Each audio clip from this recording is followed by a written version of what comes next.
É claro que a linguagem que você vai ter com as lideranças e a abordagem que você tem com as lideranças é diferente da linguagem e abordagem que você vai ter com os demais funcionários. Ah, Ana Silvia, eu vou mentir, eu vou. Não, não é isso que eu estou falando.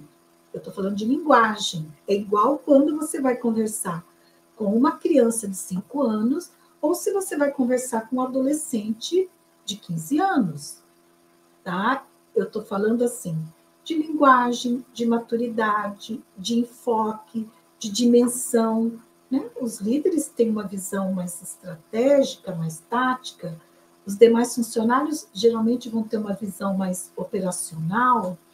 Então, isso precisa ser conversado e ser considerado. Então, quando você tem essas 3 estratégias e fazendo o diagnóstico organizacional, no resultado do diagnóstico organizacional, as soluções que depois você vai sugerir em função desse diagnóstico, você vai ver que vai facilitar muito para você. Para você poder, assim, o que eu vou sugerir? Um diagnóstico bem elaborado, ele vai facilitar a sua proposta de intervenções. Quando o diagnóstico ele é mal elaborado, você já compromete a segunda etapa, que é de propor soluções. Então, invista tempo, energia nessa fase preliminar do diagnóstico, porque quando você for realizá-lo, isso vai facilitar muito o teu trabalho depois. E o que acontece, assim, em 100% dos casos comigo?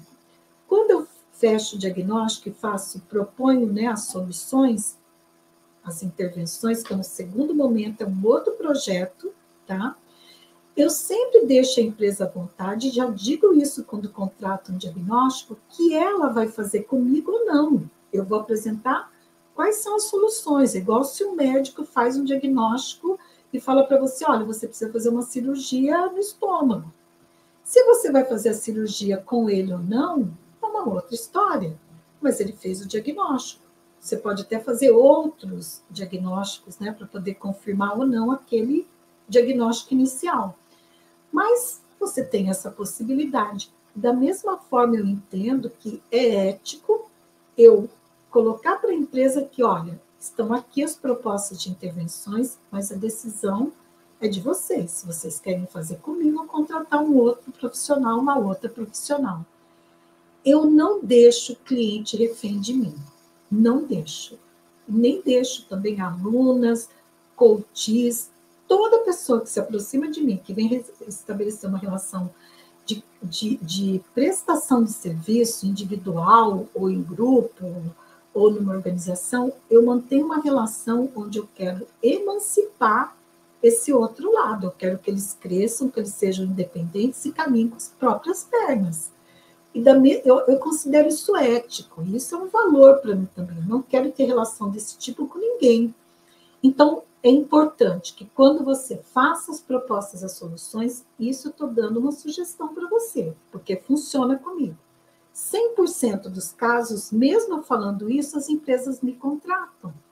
Porque já tem um vínculo de confiança, já conheceu o meu trabalho, já viu a qualidade do trabalho, já viu o meu estilo de trabalho, como que eu conduzo o trabalho. Então, isso facilita muito. Então, assim, fica tranquila, faz um ótimo trabalho, cuida do teu vínculo de confiança, conduz o processo com profissionalismo, que quando chegar no final, eles vão te contratar para você fazer as intervenções. Eu te garanto que isso vai acontecer. Bom, às vezes eu vejo algumas colegas falando assim, mas Ana Silvia, diagnóstico organizacional é só para empresa grande. Na minha cidade só tem empresa pequena. Eles não vão fazer diagnóstico organizacional, não vão pagar por isso. Olha, eu entendo e concordo com você que existe sempre uma probabilidade maior de uma empresa maior, com mais recursos financeiros, comprar o nosso trabalho, contratar o nosso trabalho, do que uma empresa menor. Mas eu tenho muitos clientes, já tive e tenho muitos clientes de pequeno porte.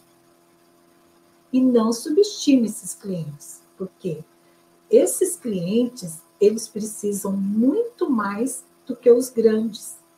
Porque os grandes já têm todo o recurso, tem grana para pagar profissionais com expertise, com pós-graduação, com mestrado, com doutorado, com experiência no exterior. As grandes têm condições de ter esses recursos humanos.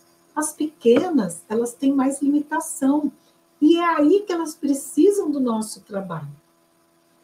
E veja, por que você deve colocar, né? Que às vezes também tem colegas que falam assim, mas será que eu coloco?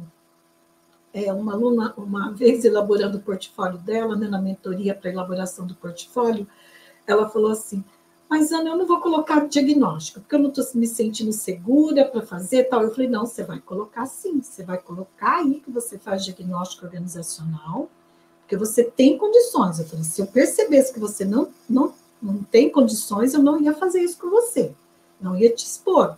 Mas você vai colocar no portfólio que você faz diagnóstico organizacional e quando você fechar uma proposta de diagnóstico organizacional, você vai fazer mentoria comigo, eu vou estar junto com você, você não vai sozinho.